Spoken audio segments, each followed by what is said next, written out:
see the arch?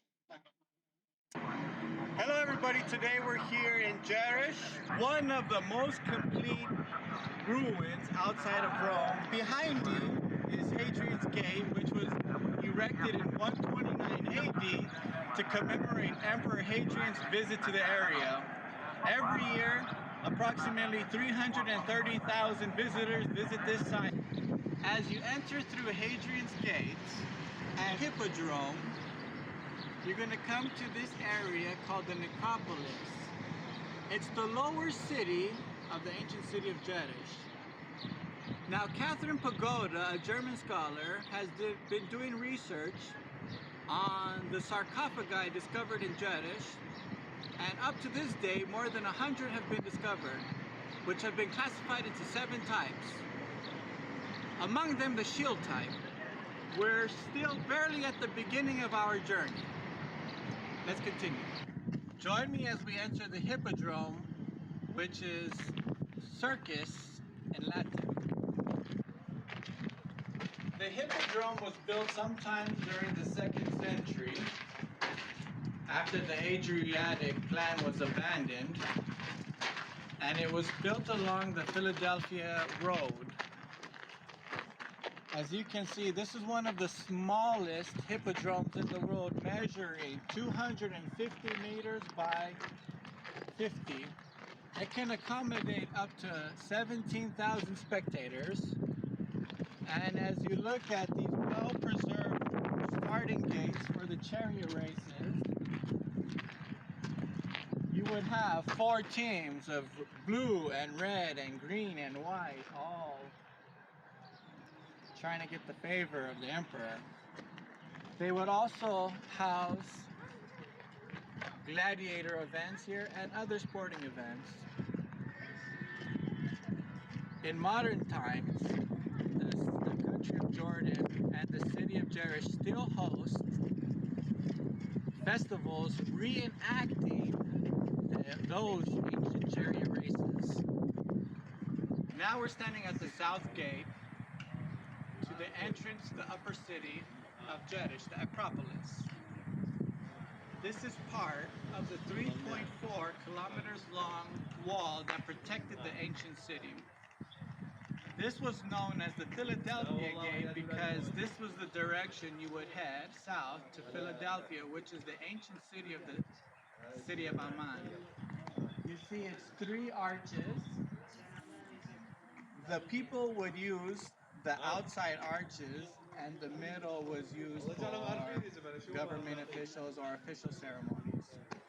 Just inside the south gate, the Philadelphia Gate, you can see this interesting artifact remaining from the Roman period. We call it the oil press. You can see the remains of the oil press, circular machine. And you could see how they built around it in later times. So you could see the different, you come up on the wall, you'll see the different phases of the building areas, how they dressed the stones until you see 3 different phases. And now we've made it the Oval Forum. This oval forum is unique because it is circular in shape and not square like other Roman forums. Right now we're surrounded by 56 Ionic columns, and this was made in this oval shape to connect the Cardo up into the temple of Zeus. So you would ascend these steps to get to the ancient sanctuary of Zeus. And at the same time, if you follow me back around this way, your eyes will land on the temple of Artemis. In the center here, we have a column that used to have a statue of the god of this city, ancient Jerash, which would be Artemis.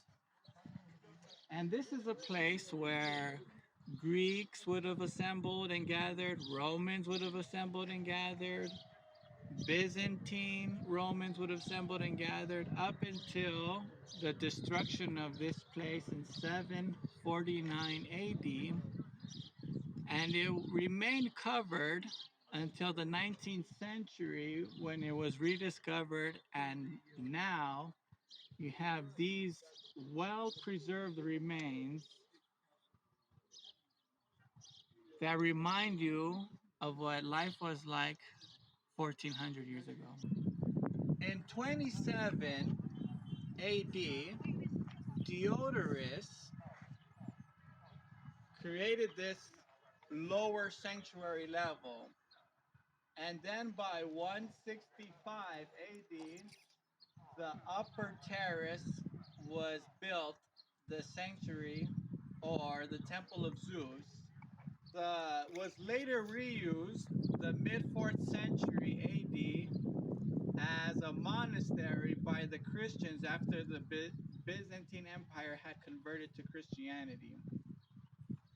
So here used to be the remains of a monastery, and we're going to continue up the steps so that we can see what inside of the Temple of Zeus looked like.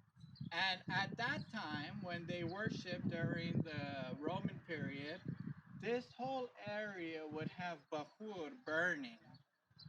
It was all destroyed by the earthquake of 749, or the earthquake of Galilee. So follow me. You can see we're now right next to the Temple of Zeus, and you can see this excellent podium pediment that it's standing on, mounted on, because the Greeks believed in elevating the sacred. They didn't believe in building on the same floor. So you can see how they built upwards before they built their temple. So we're going to go on the inside. So now we're standing inside of the Temple of Zeus. Have a look around. The Temple of Zeus was built on 2 levels, the upper sanctuary and the lower sanctuary. It was built in about 163 to 165 AD. And this is the most holiest site in all of Jerash. And this is the spot where people were actually worshiping since the Bronze Age, before they built this temple on top of that during the Greek period and later the Romans.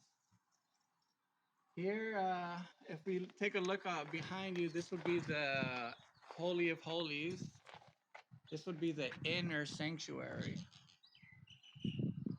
And this whole place would have been filled with the smell of Bakhur, sending everybody's prayers up to heaven. It's a place that deserves a lot of reverence because a lot of people prayed here, and there's a strength in that. And you could feel the stillness and the silence today. Surrounded by 8 Corinthian columns with a commanding view over the Oval Plaza and the rest of the city. It's a place you must come and visit to feel it.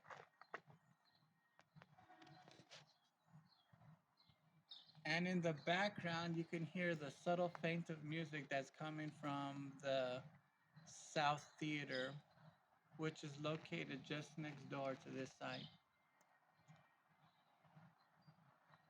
Why don't we go have a look? What do we have here? Where are we at now? It should be clear that we're in the South Theater in Jerash. You can see seating for 3,000 spectators. You can see where the orchestra would be seated. And the amazing thing about this theater and many of the Roman theaters was, if you could see this space, this location where it's indented on the floor, if you stand in that space, the whole stadium could hear you without having to yell. Yes. And it's where the speaker would stand to address the whole spectators. And if you look at these holes along the wall here, if you speak in one of those holes, the hole from across can hear you even if you're whispering. And that's the way they could send messages back and forth for directions and to do things. Because the Romans were genius with acoustics. So now we're on the stage, and you can see where the actors would go back to dress and would come out to emerge. You can see the beautiful architecture of Romans, and here you would have a naos where they would place a statue of one of their goddesses of the arts and muses. And you can see where people could come up to the upper stages there. And the Festival of Jerash, cultural arts, have a festival here yearly where musicians are invited to sing and perform. Architectural genius of these Roman builders.